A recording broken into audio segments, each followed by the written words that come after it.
Nobel உலக சாதனை அமைப்பு இம்முயற்சியை உலக சாதனையாக அங்கீகரித்து சான்றிதழ் வழங்கியது.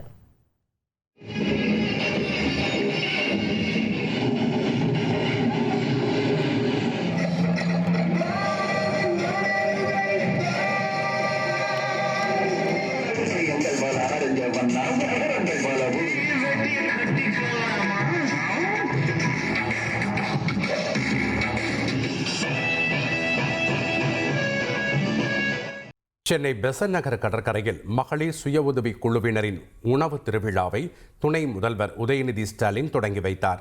தமிழ்நாடு மகளிர் மேம்பாட்டு நிறுவனம் சார்பில் தொடங்கியுள்ள இந்த உணவு திருவிழா வருகிற 24ஆம் தேதி வரை நடைபெறுகிறது. மேலும் மகளிர் குழுவினரின் தரமான தயாரிப்புகள் மற்றும் தொழில் முனைவு திறனை வெளிப்படுத்தும் வகையில் இந்த உணவு திருவிழா நடைபெறுவது குறிப்பிடத்தக்கது. திருப்பூரில் பாறை குழியில் குப்பை கொட்டும் மாநகராட்சியை கண்டித்து நடைபெற்ற போராட்டத்தில் கைது செய்யப்பட்ட பல்லடத்தைச் சேர்ந்த தாவேகா நிர்வாகி ராம்குமார் என்பவரின் குடும்பத்தினரை அக்கட்சியின் கொள்கை பரப்பு பொதுச் செயலாளர் அருண்ராஜ் நேரில் சந்தித்து ஆறுதல் கூறினார். தொடர்ந்து செய்தியாளர்களை சந்தித்த அவர் கட்சி தரப்பில் ராம்குமாரை வெளியே எடுப்பதற்கான நடவடிக்கை மேற்கொள்ளப்பட்டு வருவதாகவும் மக்கள் பிரச்சனைகளுக்கு தாவேகா தொடர்ந்து குரல் கொடுக்கும் என்றும் உறுதியளித்தார்.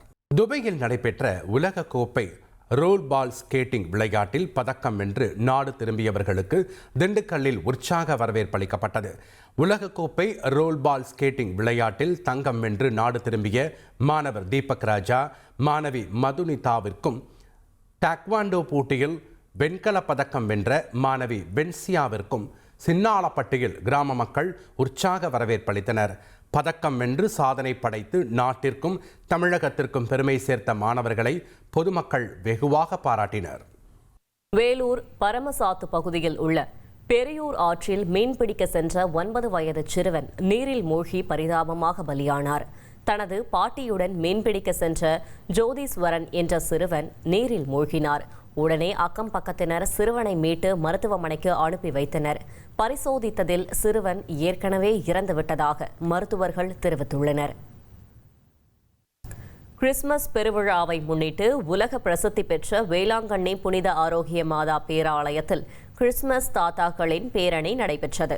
விடியற்காலை விண்மீன் ஆலயத்திலிருந்து பேராலய பங்கு தந்தை அற்புதராஜ் சிறப்பு பிரார்த்தனையுடன் பேரணியை தொடங்கி வைத்தார்.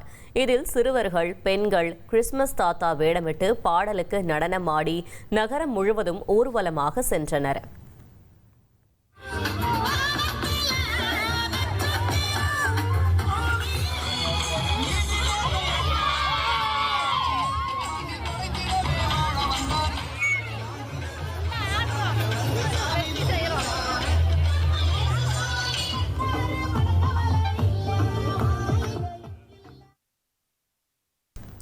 பொள்ளாச்சியை அடுத்த கிணத்துக்கடவு கரியகாளியம்மன் கோவில் வளாகத்தில் காராள வம்ச கலைக்குழுவின் 99வது வள்ளி கும்மி அரங்கேற்றம் வெகு விமர்சையாக நடைபெற்றது.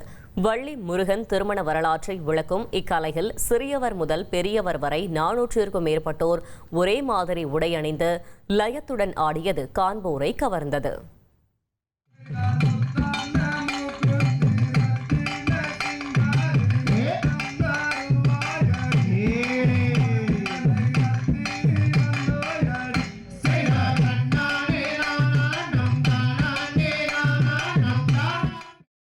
விருதுநகர் மாவட்டம் ஸ்ரீவில்லிபுத்தூரில் நடைபெற்ற திருப்பாவை முற்றோறுதல் விழாவில் ஆயிரக்கணக்கான பெண்கள் கலந்து கொண்டு ஸ்ரீ ஆண்டாளுக்கு சீர்வரிசை பொருட்களை வழங்கினர்.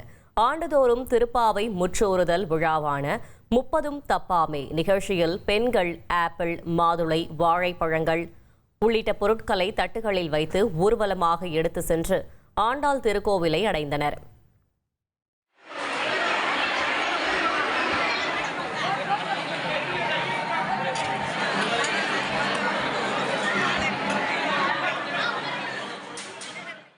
கன்னியாகுமரி மாவட்டம் தக்கலையில் ஞான மாமேதை பீர் முகமது ஒலியுல்லாவின் ஆண்டு விழா கொடியேற்றத்துடன் தொடங்கியது. இஸ்லாமிய இலக்கியத்தில் மெய்ஞான மேதையாக இவரின் ஆண்டு விழா கொடியேற்ற நிகழ்ச்சியில் ஏராளமான இஸ்லாமியர்கள் கலந்து கொண்டனர். அடுத்த மாதம் 3ஆம் தேதி இரவு 9 மணி முதல் விடிய விடிய ஞான புகழ்ச்சி பாடும் பாடல்கள் நிகழ்ச்சி நடைபெற உள்ளது. 4ஆம் தேதி நேர்ச்சை வழங்கும் நிகழ்ச்சியோடு ஆண்டு பெருவிழா நிறைவு பெறும்.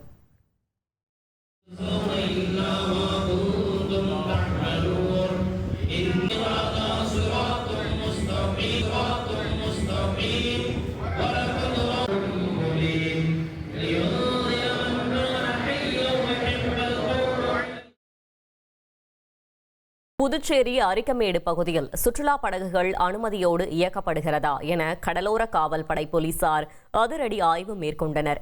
அப்போது அனுமதி பெறாத சுற்றுலா படகுகள் போலீசாரை கண்டதும் தண்ணீரிலேயே வட்டமடித்ததால் சுற்றுலா பயணிகள் அச்சமடைந்தனர்.